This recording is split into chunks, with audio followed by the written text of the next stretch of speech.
That's where we're going next. So I want you to see how all of this fits together. And somebody asked me a great question in previous class. Okay, they took this out, but how do they know how to use it, right? To understand situations that they're confronting. And I said, the truth of it is, keep coming to class because we're going to flush all of that out, right? That's how you'll learn. You'll learn the components, and then you'll get to use them. For instance, today we're going to be getting a little bit of core needs, but temperament is next. Okay? There's already a brief on temperament. You don't have to read ahead, but if you're curious, go ahead. We'll be going into temperament and leadership next week. That's where we're turning to, and then we're going to get into organizations of self soon thereafter. And in fact, in your workbook, there's an important exercise on that very topic. Now, you don't have to start that yet. We'll be doing organizations of self, and you'll be able to do it. Okay? So stay close to your workbook. The workbook's adhered to you, not something you did the night before. Okay? We're 20% of your mark, each one. So, and there's no midterm. That's why. Okay? So keep building into your workbook as you go. And you can always go back and revise things when you have new insights, right? And make it better.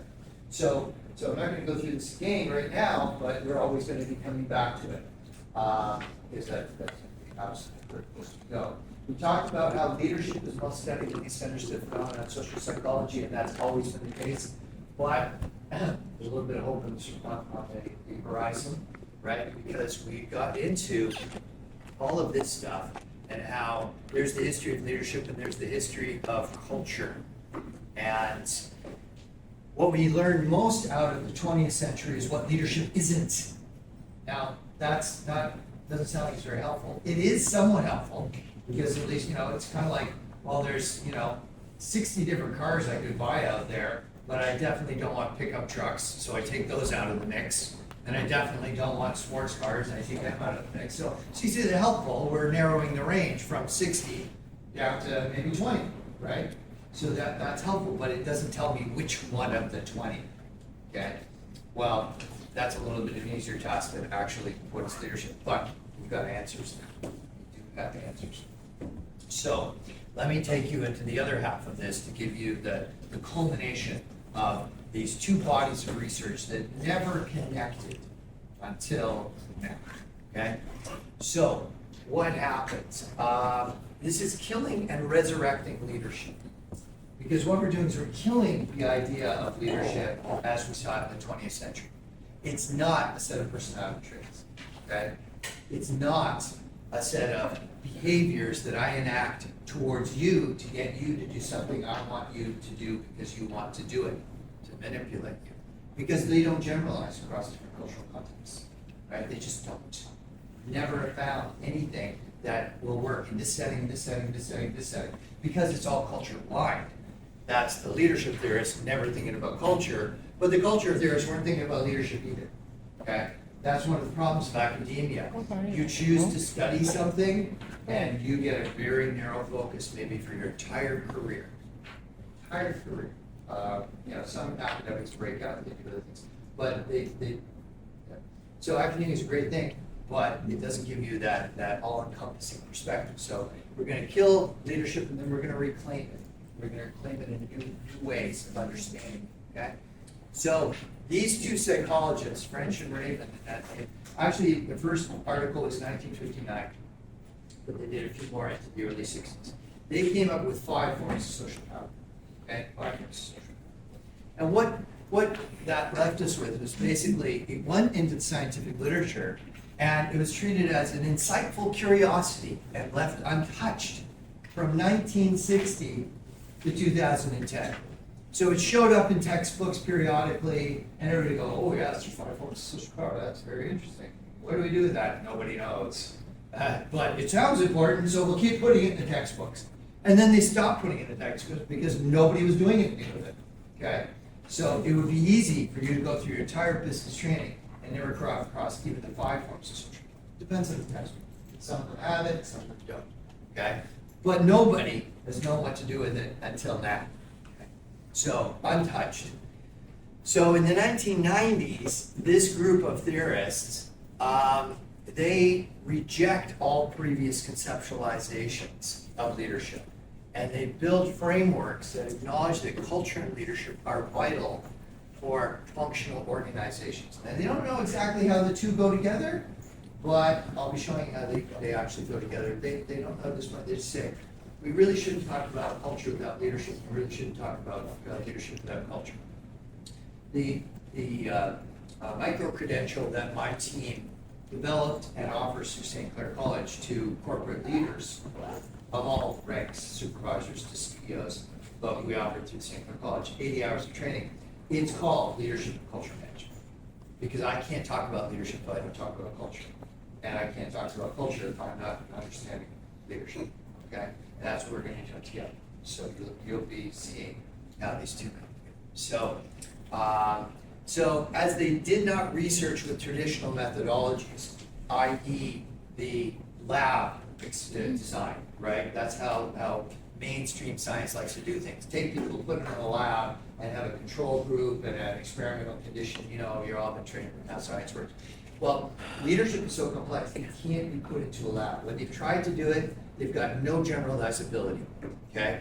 They, for a while, early in the 1940s, when they were looking at leadership styles, remember I was talking about that? What they did was they took a boys' summer camp, and they trained 3 different leaders to lead 3 different groups of boys, making scary masks, okay? One was autocratic, here's how you'll do it, you'll make the mask this way. One was democratic, how do you guys want to do it? And one was laissez-faire, okay? Which was, do what you want, okay? See me if you need anything, okay? And then they used that as an experiment. And then they tried to generalize those 3 forms of leadership outside of the boys' summer camp making masks. Now, everybody forgot about that, and they heard about autocratic, democratic, and laissez-faire, okay? And it kind of makes sense in some respects, but it was in the aftermath of World War II, and they're basically just trying to demonstrate that democracies are superior to autocracies, right? Because the Nazi Germany and Japan and Italy, the Axis countries, were all autocracies. Okay, so they're trying to really, it was really profound research, and everybody, they were trying to treat autocratic, democratic, and laissez-faire to corporate leaders. If they'd known, they found it out in a boys' summer camp making paper mache masks. They might have done a little more skeptical. It was in the literature, but nobody asked. They just went, oh, well, scientists must know. Okay, so these folks broke out of that mold of trying to study leadership in a lab because they realized it's too complex a phenomenon to do that. Doesn't mean we can't study it, but we can't do it in classic scientific fashion. Now, the great news is in the 1990s, there's a revolution in science, and we're starting to develop new methodologies that allow us to investigate highly complex phenomena out there in the real world, applying good research gathering techniques and good data analytics to that complex sense of data, okay? So 2000s come along, leadership is reframed as the management of meaning in ambiguous events. You're going to hear me talk about these 3 questions for the rest of the course. What's happening? What's it mean to us? What are we going to do about it? Those are the leadership questions. And they are asked day to day, repeatedly. It's the sense-making question. What's happening? The fire alarm's ringing. Okay? Our first day for some of you, right? But what section? Right? What's it mean to us? Well, we all kind of figure it's a drill. Nobody panic, right? We weren't smelling smoke. What do we do about it? We exit the building. Okay. Well, what's happening? Fire alarm. And somebody smells smoke. Oh, okay. We go past alert to alarm in the brain, right? And we may have probably got up a little quicker. Probably wouldn't have panicked because we're trained for this. So what are we gonna do? We're gonna exit the building. But there would have been slightly different meanings to that. Because we didn't smell smoke, we all figured, we'll be out for 10 minutes and we'll be able to do that. Right? That's the routine that happens. And we were right. You're right. Okay? So those are the sense-making questions and everybody's doing it all the time. When you guys first came into this class and said, who is this character up at the front of the class that I'm supposed to be working with this semester? You were saying, what's happening? What's going on? Who is this person? what does that mean to me? And what am I gonna do about it? Am I gonna sign out of this course because, he does weird things or something like that, or maybe I'm gonna stay in this course and see what he's got to say about that. So individual brains are doing this, but when brains are interacting with brains and influencing other brains, we gotta work this out collectively. Okay, that's what's happening. So lock in those 3 questions, because the brain's doing it whether you're attentive to it or not. Okay? So this ultimately shapes culture in complementary fashion. Culture is the shared reality of a collective that says when X happens, it means Y, and this is what we do about it. Okay? So it's past sense made, worked into the norms of a group of people. Let me show you how this works, okay? I can tell you a lot of really boring leadership stories in this course, because most leadership is actually really boring. It's not really like the movies most of the time where, suddenly the CEO or the captain of the ship or something like that has this great insight and saves the day. Doesn't really happen that way except in the movies. That's all. So I can tell you a boring leadership story so you understand how this works, okay? So hang in there with me, I promise. So here's the thing. This is before the pandemic. Our office is out in the county. We had about 5 members of our team in the office. 1 was in Iran at the time, 1 was in Texas at the time. And we were all collaborating on the final report for a culture audit we'd done in a large corporation, telling them how their culture works, where it's functional, where it's not, all of this stuff. And it's due, this is a Wednesday, and it's due the coming Monday, okay? They're bringing all of their workforce together, and they're rolling out this report to them so they can see what their culture's all about, okay? So there's a timeline here, right? And we're doing fine, and it's going well, and 5 of us in the office, a couple others around, sprinkled around the globe, but we're constantly talking and doing our components of this giant document. And suddenly one of our team members says, I've lost internet. Anybody else? And people, okay, I'll check my email. Yeah, I don't have it either. Oh, okay. Why don't you turn the rotor off and turn it back on? Okay, we try that. Then we all try our internet. Nothing. Somebody says, let's call the internet service provider. Somebody calls. Yeah. They were doing some digging and they cut some of the fiber optics cables. It'll probably be half a day before we can get that repaired for you. Oh, okay. Now, I was in the military. I know that half a day actually means a day and a half, right? So now, what's happening? Well, we know we've lost internet, but we don't know why. So we're still in the what's happening. We tried the router on and off, call the internet service provider, and they say, yeah, you're gonna have at least half a day. And so automatically I jump to a day and a half at this point. So what's happening? We've lost internet. What's it mean to us? Well, we can't actually accomplish our mission for Monday without, of course, talking to each other and sending different parts of the reports to everybody and all the rest of it. It's not functional. So we could just quit, right? What's it mean to us? Well, we're dead in the water right? This isn't work. So what are we gonna do about it? We start to speculate on. Well, we could, should we ask for an extension with the client? Well, that's not good because they're bringing all a whole workforce together, to roll out this report. That's going to be a huge headache for them. They're not going to be happy about that. We don't want to do that. And so that's off the table. We're considering what are we going to do about it at this point, right? Because we know what it means to us is this is not a good thing. It's compromising our ability to do the mission. So we start to problem solve. Do we all go to somebody's house where they still have internet? Just pick up our laptops and go, that's really inconvenient. Nobody, we're gonna lose a lot of time just transporting kids around the county. Everybody else lives in the winter. And then somebody says, Ted, you've got a massive data plan in your iPhone. Why don't you turn on hotspot? You go, oh yeah, okay. So I go in, I turn on hotspot, and we're up and running. It's a little bit slower, but We're not doing video communications at this point. We're just firing, emails back and forth. We're good. We're good, right? Okay. We're back on mission. Nobody gives it any more thought. About 2 months later, we're doing something else. That went all great. We're doing something else together. And somebody says, I don't think I have internet. Everybody automatically goes, checks your email. No, I don't either. Okay. Somebody, picks up the phone, calls the internet service provider. We're not even trying the router now, right? We're just calling the internet service provider. And they say, oh yeah, we have a service interruption. We have a team out there trying to figure out what's going on, hang in there. And so somebody at this point says, yeah, turn on your hotspot, Yeah, right? of course. Okay, and we're back up and running. Okay. All right, now, 6 months later, we're working away. Somebody says, I don't think I got internet.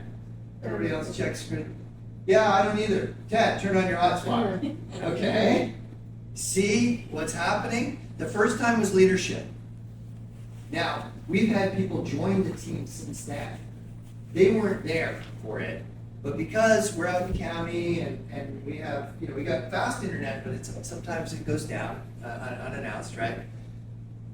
Immediately when somebody says, I don't have internet, somebody else checks and then says, Ted, turn on your hotspot. Or I don't even wait, I just go ahead and turn on the hotspot. So that's now culture. That's culture. Everybody knows what to do. We solved it before. What's happening? What's it mean to us? What are we going to do about it? Now, it could constrain us because let's say we do that, but it actually was the router, right? But our cultural solution doesn't cause us to go check the router. So, here we are waiting for the internet service provider to get back up and running. They don't call them anymore. And all along, it's just that the router needs to be reset. Okay? So, even the solution could work against us. Our cultural norm is turn on your hotspot. But I can't run my hotspot forever. I don't have unlimited data in that kind of scenario, right? So we also have to consider, eventually anyway, maybe we should just try that. So culture constrains our actions too, even because it solved the problem in the past. So that's where we say, when it's a leadership situation, and notice I didn't solve it. That was a collective decision. Leadership happened amongst the group. Just talking. I don't have internet. Anybody else? No, I don't either. Hey, somebody try the router. Turn it on, turn it off. Then, call the internet service provider. Okay. Hey. Oh, Ted, turn on the hotspot. Okay. I didn't solve it. It was solved as we just worked it out. Right? We tried some things. Yeah, we could go to Ryan's house, Windsor, but we sort of rejected that. He would have been fine. But so boring story, but that's how a leadership thing becomes a culture thing. But then the culture thing could constrain our thinking going forward too. Okay? So that's how it happens. And on a very big scale, on a very micro scale, that's how leadership turns into culture and how culture can constrain leadership. Okay? So, we finally get some green here. Okay? Leadership is discarded and reclaimed as a dialectic with culture. Now, dialectic is a fancy word, but it's not so difficult to grasp. The Western mind is not wired to think in terms of dialectics. Dialectics means mutual causation. Okay? In this sense, there's a number of terms for psychological terms. It's mutual causation. The Western mind is trained to think in linear causation. And that's why we got trapped. Right? There's so many reasons why it's a problem in other ways as well. But why we got trapped in that whole thing about leaders do something to followers to make them do what I want them to do and hopefully make them think that they want to do it too. Okay? That's unidirectional causality. I do something to you, and if I do it right, you will go, yes, boss, I want to do this, right? Okay? So it's one way. It's one direction. Okay? That's the way the Western mind likes to think of things. It likes to think of linear cause and effect. A done to B causes C. Okay? But that's really not the way the universe works. Okay? Here's the way the universe works. And it's happening right here, right now. Because I am talking, I'm trying to shape your realities. That's one of the 12 forms of social power, reality shaping power. That doesn't mean that I will be successful, but I'm looking at all of you as I'm talking. And if you were all looking back at me going, okay, I would not be continuing. I would be doing something different. I'd be like, what? Where are we hung up? Okay? So, and that's not happening, me saying something to you and me pausing and waiting to see. You're doing that in the moment. I'm looking at your faces and you're giving me cues, subtle cues that, yeah, this is kind of making sense. Okay? So that's happening. It's happening in the same moment. And if I were seeing something different from your faces, I would be doing something different. And I would even stop what I was doing and do something different to try to make this intelligible to you. Okay? So that's mutual causation. That's dialectics. That means that leadership shapes culture, but culture also constrains leadership. Okay? Same moment. Right? Here's our solution. Turn on hotspot. But we didn't think maybe we should also try out the rotor, because maybe the router is the problem and not the internet provider. So that's the two-way causation that happens. And this leads to this idea of a continuum between leadership and culture. They're like this to each other. And so I cannot talk about leadership without understanding the culture within it's happening, and I can't talk about culture without talking about leadership. So, the 2010s come along. Social power is resurrected from French and Raven, and it's linked with ego needs. We're going to be talking about that when we get to the 12 forms of social power. That's huge. And dramatically reconfigured to create 12 forms. Okay? So power becomes the commonality that completes the link between culture and leadership. What's between culture and leadership? It's social power. Social power infused in culture, and social power enacted novelly to change culture. That's what's happening. So you're going to see how all of these pieces fit together.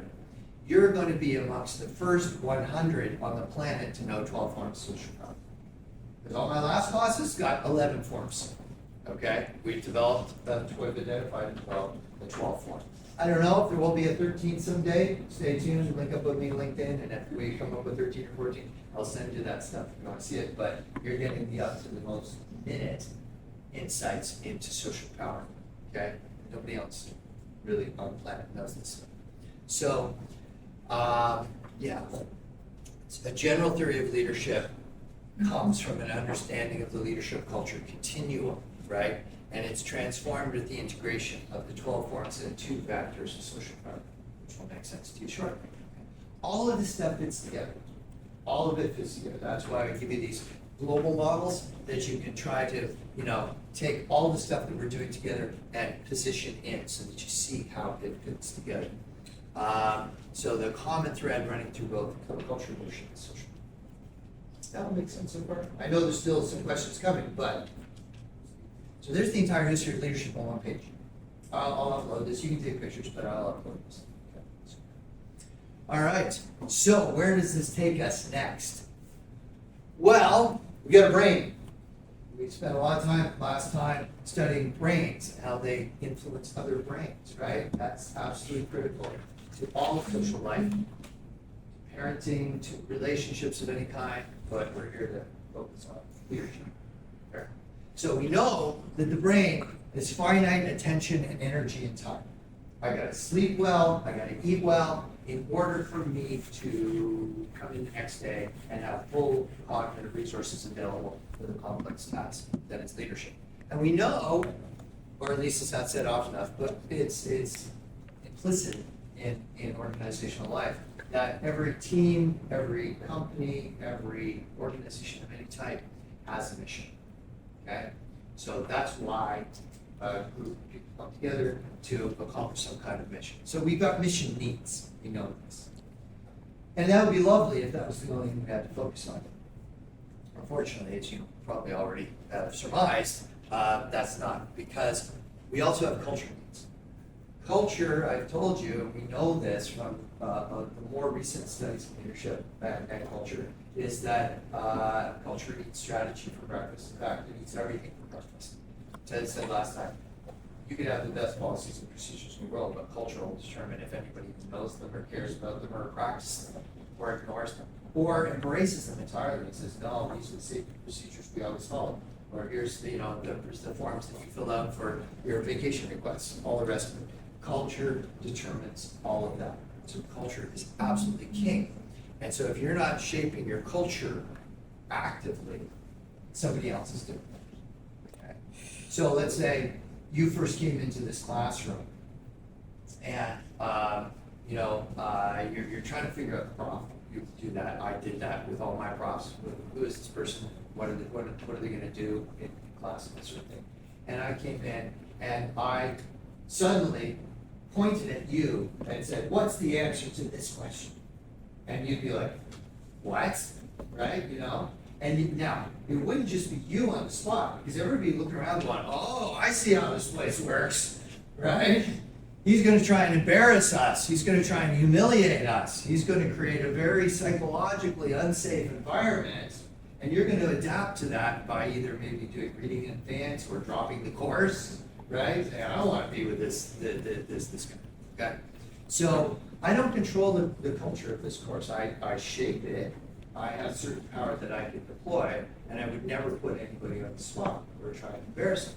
But what if, okay, one person in the class, when somebody asked a question, they ask a question and they, back there and they have a chair in the corner, but they're there and go, "Yeah, you don't know that?" Okay, right? And I say nothing. I let that happen. Okay? Well, that means we got a classroom bully, and the prof isn't going to do anything about it. And you're all going to go, "Oh, I don't think I'm going to ask any questions anymore because that person's sitting in the back. They got all the power, right? The prof won't." Now, if I said, "That's not how we conduct ourselves in this class, and if you do that again, I'm going to ask you to leave," okay? Very different message. You're getting so I'm participating in culture, but so is everybody else. Right? Everybody else is doing that. So culture, absolutely critical to achieving the mission. Yeah, but you already know that the structure requires four, and so let's go to the next one, personnel needs, right? Personnel needs. Individuals have individual needs. Every one of you is living a life beyond this class, right? And you've all got challenges that you're having to confront that are unique to you, that are, right? And those have to be attended to, and sometimes they impinge on the workplace. So, somebody can come and say, "Oh man, school just called and my son just got beat up by a bully and he's really upset and they want me to come and get him, and have a meeting." And I go, "Yeah, no problem, don't worry about it." And we find a way to cover you out of your way. That's meeting a personality. Now, I'd be shaping the culture differently if I said, "Sucks to be you. You're here until 5 o'clock, right?" You'd be like, "I see what this company is all about," pretty quickly, and you probably wouldn't have a great deal of, you probably wouldn't ask again either, right? So we got these three ways that the brain is being pulled. But wait, there's one more, right? And that is these core self needs. Because you're a human being and you have individual needs, just like the people that you're leading have individual needs, and they need to be attended to, right? So let's dive into this and understand what this all means with another boring leadership story, okay? So I was asked by the Ministry of Community Social Services at one point to take over a mental health center that was in crisis. So leadership crisis. The entire leadership team had been dysfunctional, and they all quit in 6 weeks. They've been there for 35 years, and then they just walk away. It's a disaster of a culture. And fool that I was, they said, "We need somebody to come in and stabilize this until we can figure out where this could go." Okay? So I said, "Okay, 6 days ago I got this request, and now it's my second day on the job. And I'm working feverishly. The first day I met my 60 staff, right, in a general meeting.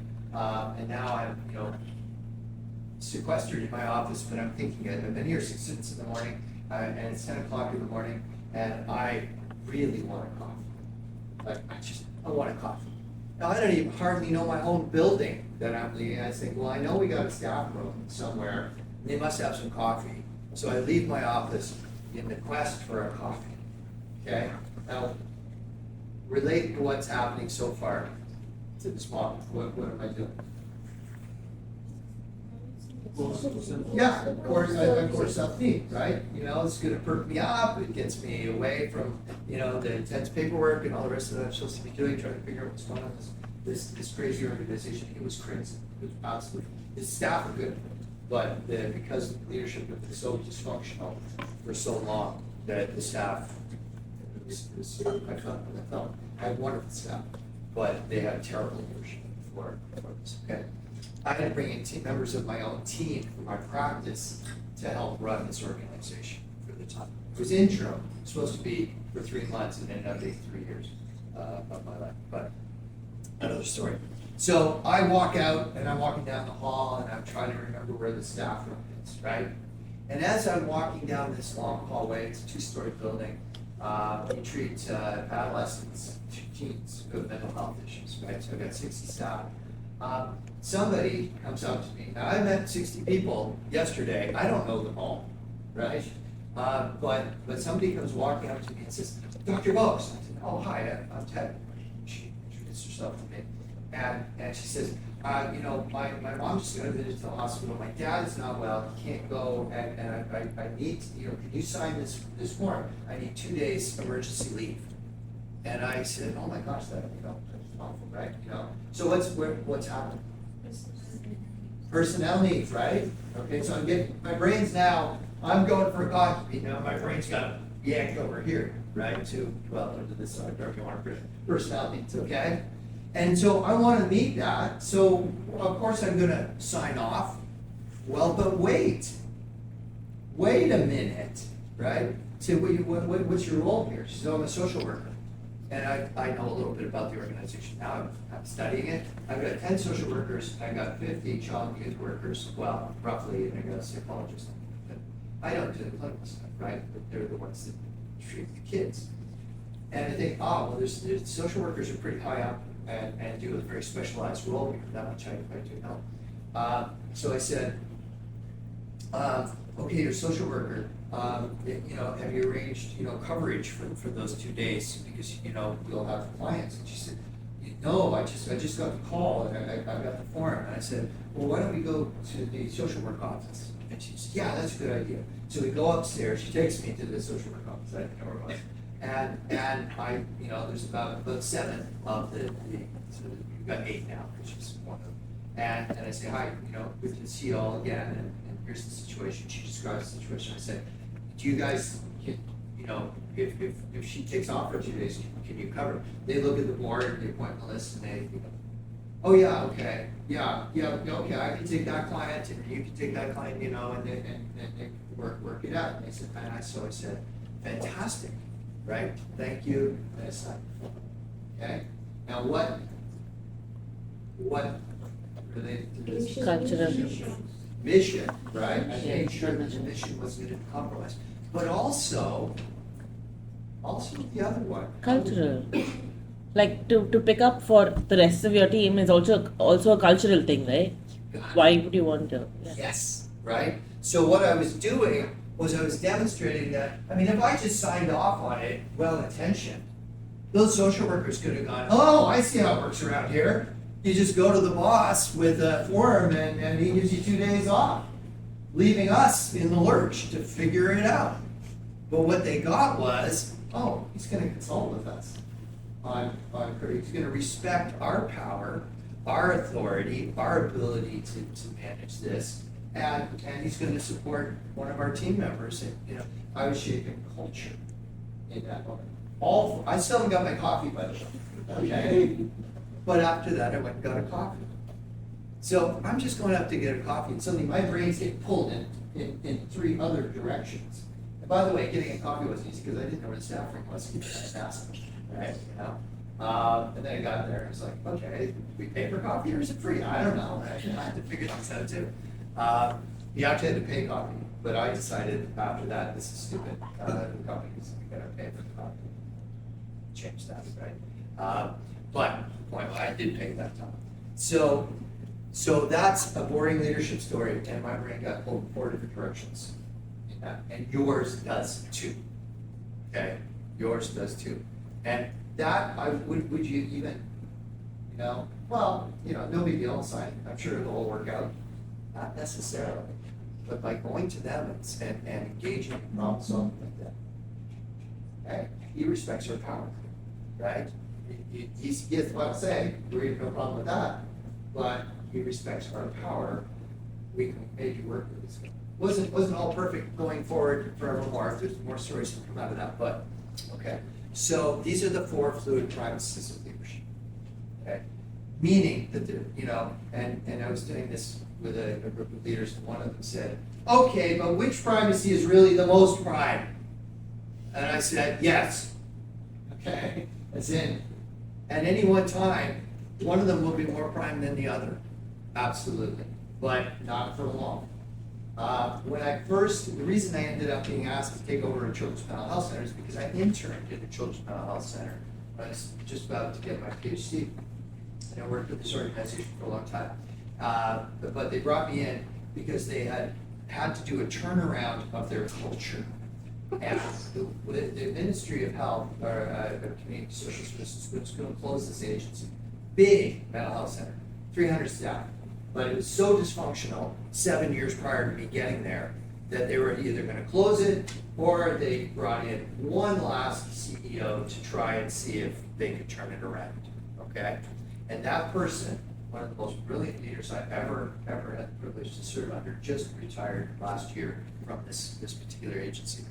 And she had transformed that culture, and then when I applied to intern there, she said, "Okay, here's your job. You've got to find me the psychology that will sustain the gains we've made, or and strengthen the organization. That's your role." And so that's what I had to ultimately go and do in that organization, and it turned into actually a job thereafter. So what she had been doing was attending to the culture. And as she was changing the culture from a very dysfunctional one to a functional one, that led to personnel dynamics. Because some of those people loved the old culture because basically they didn't have to do very much work. Okay? And when she came in and started holding people accountable for being social workers and child youth workers and things like that, some of them were like, this sucks, I'm out of here, this is crap. So she had people leaving because they didn't really want it. They wanted a paycheck, they didn't want to work. She had other employees who were like, "Oh, finally, fantastic." But that led to a whole bunch of personnel needs because she had to ultimately get her core team to start hiring as they moved people out of the organization who either tried to maintain the old ways, in which case they eventually got fired, or they just self-selected them. Okay, so in doing all that hard work, these two things became prevalent. When she finally brought me in, this is 7 years later, after studying and working with all this stuff, she said, "You know what we've been doing? We've been ignoring our mission needs for too long." Right? So it's like we could have gone another 6 months and not figured out what our frontline staff were doing with the kids and families we're serving. Okay? We actually forgot that. And so it wasn't that she forgot about culture and personnel needs, but she started to say we got to get back on track. And that led them to reviewing their treatment model eventually, their model of how they treat kids who have these neurological disorders. Okay? And that led to some real big advances that other children's mental health centers, this is several years later, started to emulate and say, "That's such a good model, we want to do." So they got back on track. So it wasn't, we don't care about the mission, it was like we had to put so much energy here that we kind of forgot about it, right? She's an amazing leader, so that one was never actually a compromise for her or even the rest of the senior leaders of that team. So this basically is the model of the 4 premises, right? What's happening, what's it mean to us, what should we do about it, right? Are constantly being pulled in those directions. What's happening with my team culture? What's happening with this individual? What's happening with our mission? What's happening with me? Okay. That's pretty critical. So it identifies these inherent competing demands that every leader is going to face, right? And so they're all primacies. That's kind of counterintuitive, because should there be one primacy? No, that would belie the truth of what leadership's all about. So let's take 5, look back and see what the station.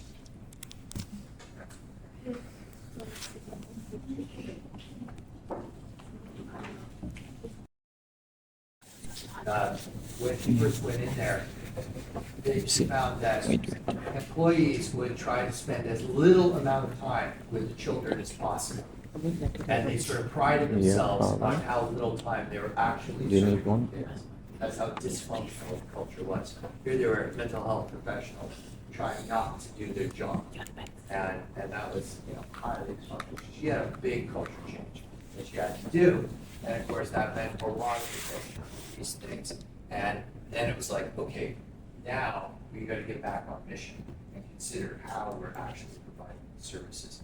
Maybe there's some better ways to do that. Okay. So, it's the nature of group dynamics that none of these primacies can be ignored for very long without significantly impacting one of the others. One of the things about culture is if you've got a really strong culture, what you could do is say, okay, everybody, we're on a big push. We got to get this done. This mission, has to be accomplished. By example, from Monday, we got to roll this out to this corporation. We're going to sacrifice, some of our sleep needs and whatnot to get this done in time. But after the fact, and after we rolled it out, it was a great success. I was like, guys, Tuesday morning, come in when you want, or not. Work from home or don't work. Take the day off if you need it. Because I know my people, I trust them. They don't punch cards and things like that, right? I know how hard they work. So I told them, do this, right? And I said, Tuesday morning, I'm not coming in. I'm not going to be here. If you want to, you can, but I'm not going to tell you what you have to do. So we pushed the mission needs. We sort of compromised these for a little while. If we kept going and we kept pushing, even that strong culture could start to corrode, right? And it could even be like, we're pushing because, we've got all these client demands, and everybody's like, hey, client demands, that's fantastic, right? This is job security for our practice, it's good. And, and Ted's really stressed and whatnot. You know what? I don't want to bother him with my stuff, okay? So that's kind of a loyalty thing that could happen. They could say, I don't want to, I'm getting really tired, but I don't want to bring it up because he's tired too. That's actually not helpful, right? So that might be the sign of a strong culture being mutually supportive, but maybe not in the long run. So I actively work with people to make sure that they understand it's their responsibility to tell me if I'm not seeing it, that they're overtasked or maybe undertasked. Maybe I don't walk around looking over people's shoulders, finding out where they are with their particular projects that they're working on. So one of the things that we want to build into a functional culture will be the responsibility of all of us, not just the leaders, to look after our core self needs. And you might think that the military would be primacy of mission, right? It would be all about the mission. But actually, the military is smarter than that. It's not very smart, but it's smarter than that. Because one of the things that they train you in and tell you is you must look after your core self needs. Because, here's the thing. We can look at this model and say, well, mission's at the top, so it's the most important, right? Or, how could we reframe that? This is not necessarily the least important. How could you understand this one? Think of a house. You could say, well, the roof's the most important thing, right? Yeah, keeps the rain off us. Yeah, of course. What does the roof rest on? The walls.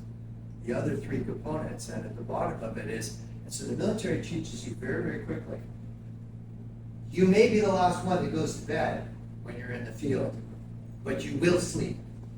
You may be the last one to eat, but you will eat. Okay? So the military says, you're no good to your troops if you're not taking care of your core self needs. And so it pushes you. It holds you to account. In fact, if I were, and my last command, 360 soldiers, not in combat, but training for combat, training for leadership in the field for a month, okay? I could get charged by my commanding officer if I got a sunburn. Okay? There's a charge for getting a sunburn. Talking about, you get a sunburn, right? No. The military gives you sunscreen, sunblock. And you're responsible for not getting a sunburn because that can lead to heat stroke and that takes you out of your ability to lead. So what were you thinking? Just put on some sunblock. Otherwise you'll be charged. And the charge is disabling a Queen's officer. No, it's a King's officer, but Queen's officer. Meaning you're responsible to take care of yourself so that you can continue to take care of your troops. Okay? So I could have been charged. I never was because I learned this. It's my responsibility to make sure that I can keep showing up for my troops. This is so important that I learned this next layer to this from a really amazing leader, actually Colonel Don Beatty, who I mentioned last time. Because when I came into command, he said, what are the things that take you out of the game, Ted? Right? Hardly know. Right? You read my file and all the rest of it.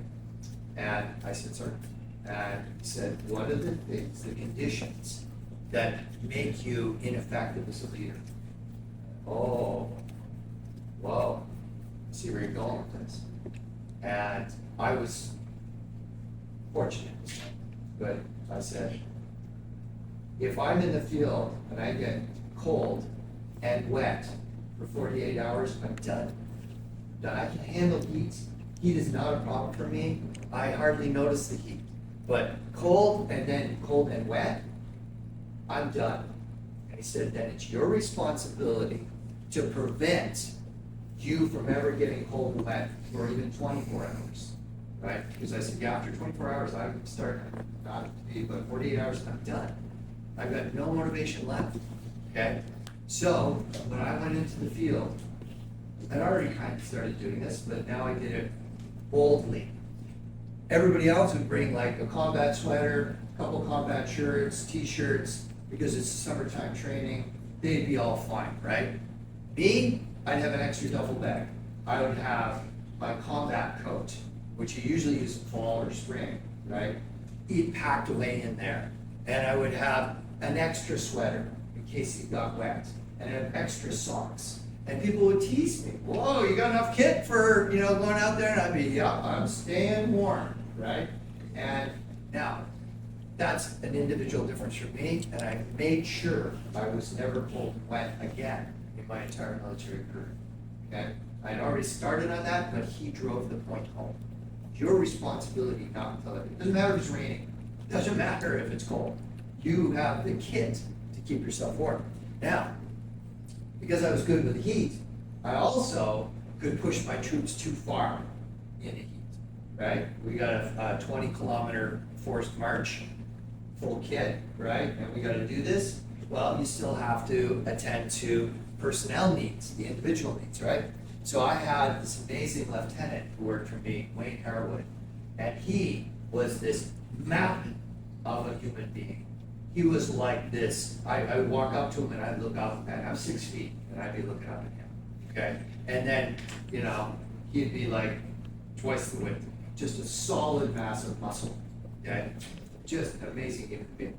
And he could handle the cold, no problem.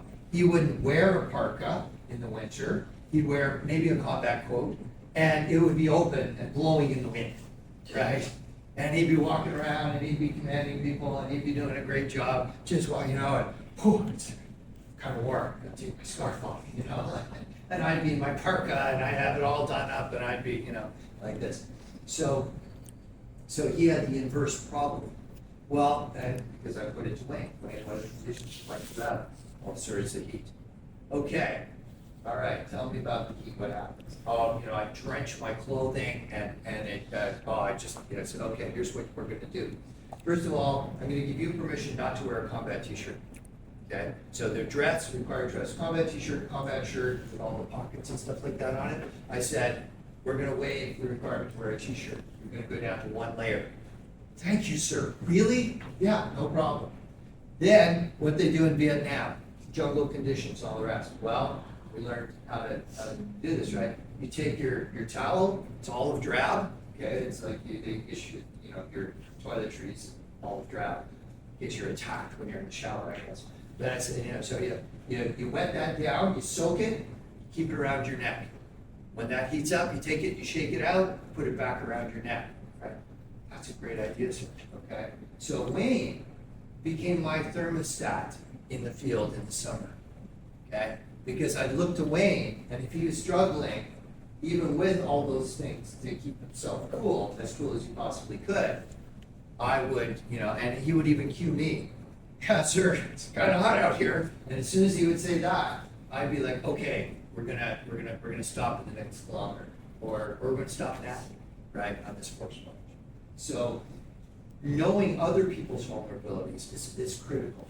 Today in our team, and I can say this, she's perfectly fine. Janet told us when she joined our team, if I don't eat breakfast, lunch, and dinner on time, I get hangry. Okay? Says I lose my motivation, I get snippy at people, and I don't want to be that with you guys. We go, that's cool, that's cool. So, and often we'll work right through lunch if we're highly motivated, it's not a requirement. You know, people can go and eat whenever they want. It's very flexible that way.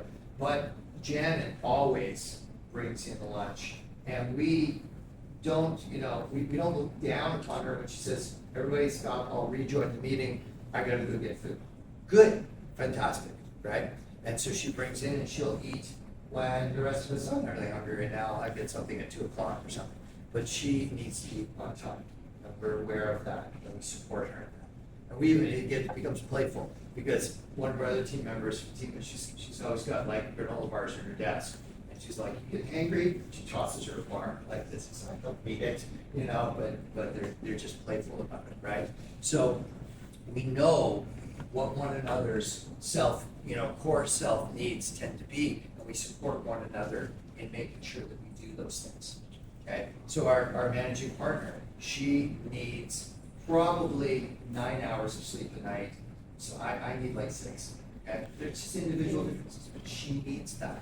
So if she doesn't get that sleep, if we work late one night, so we respond to crises and things like that all the time. Don't even come in the morning, right? Get that sleep. Don't be a martyr. I don't need a martyr. I need somebody who can function. Okay.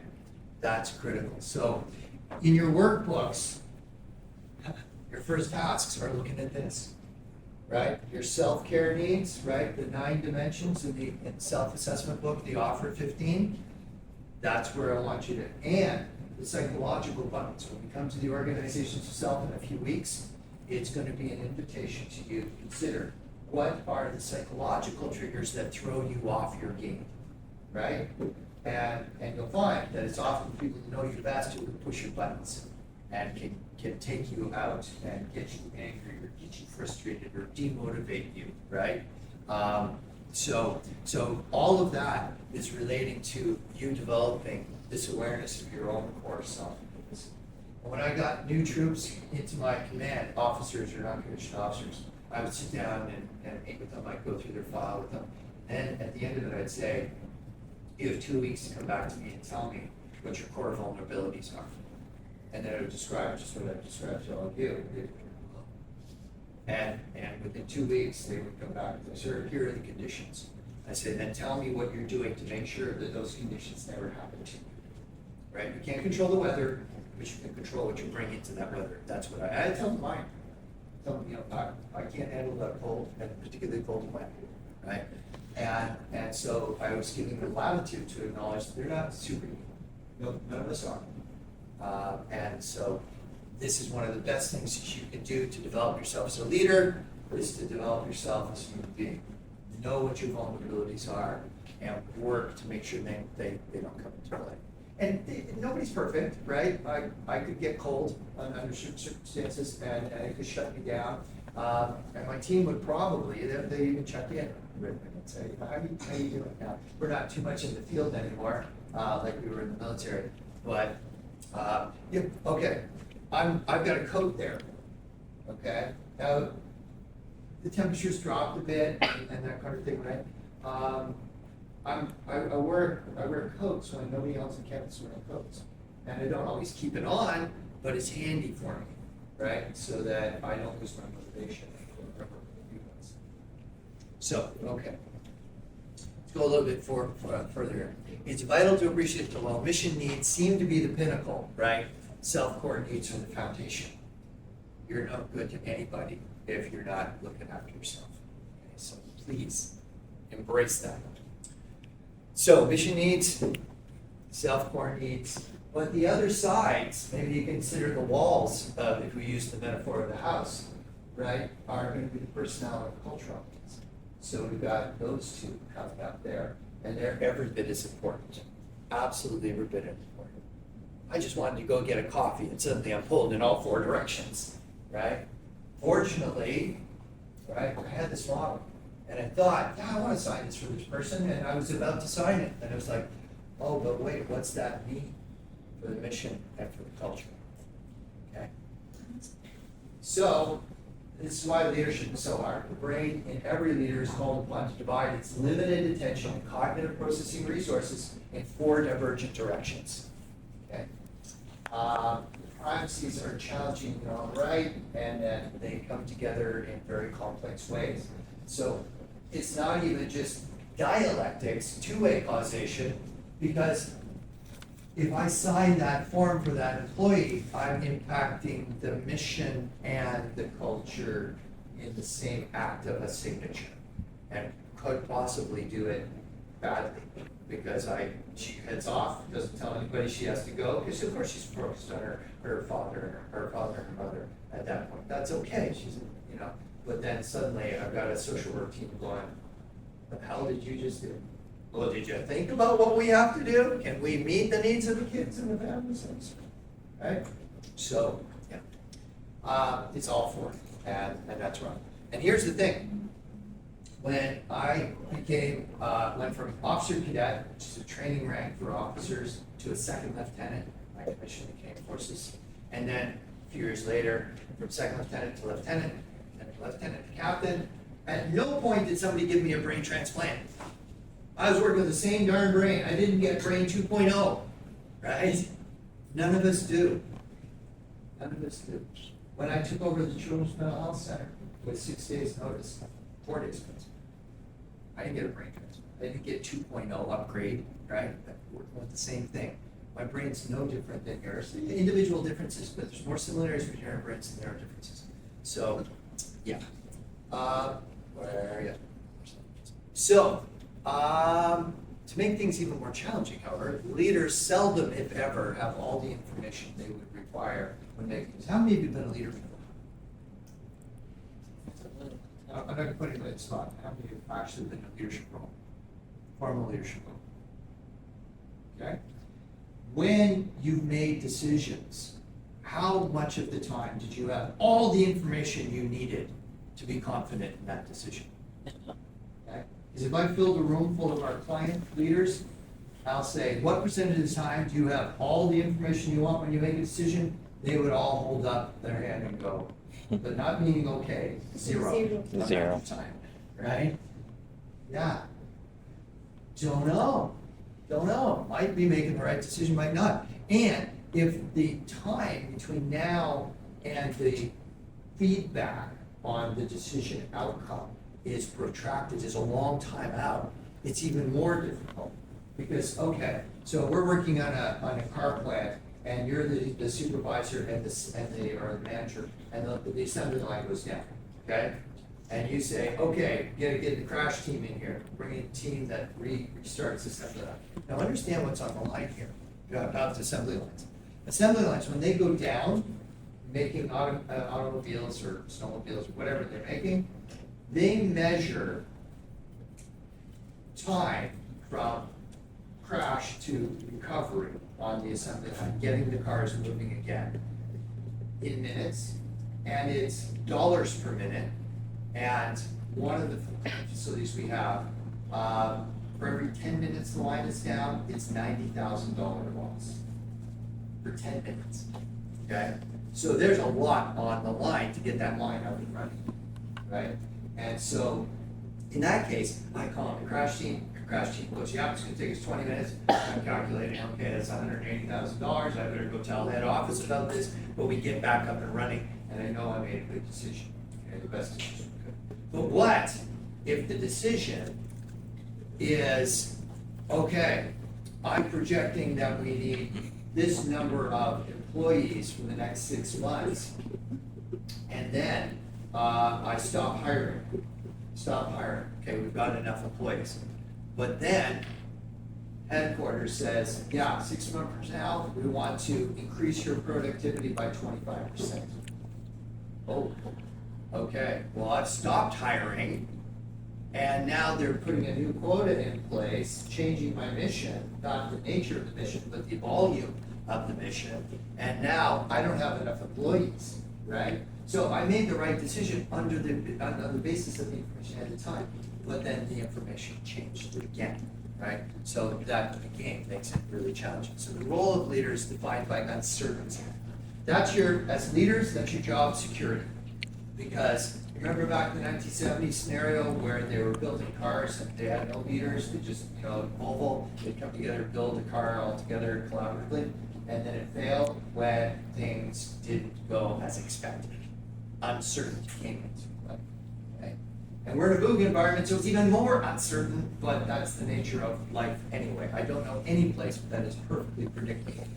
So you're going to be back into what's happening, what's it mean to us, and what are we going to do about it over and over in these things. But that's your job, security, that mission will always be there, and you'll always have people that are the ones that make that mission happen or not, depending upon the culture and the leadership that you're providing. So, it's complicated, right? It's complicated. You can pull 4 different ways. And I wish we could leave it there. I wish we could just say, we've got it all covered. Sorry. No, not gonna happen.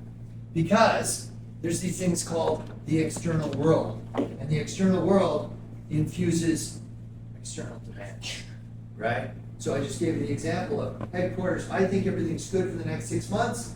We're fine, that's great. And then headquarters says, yeah, we just got 4 orders. I want you to increase your output by 25%.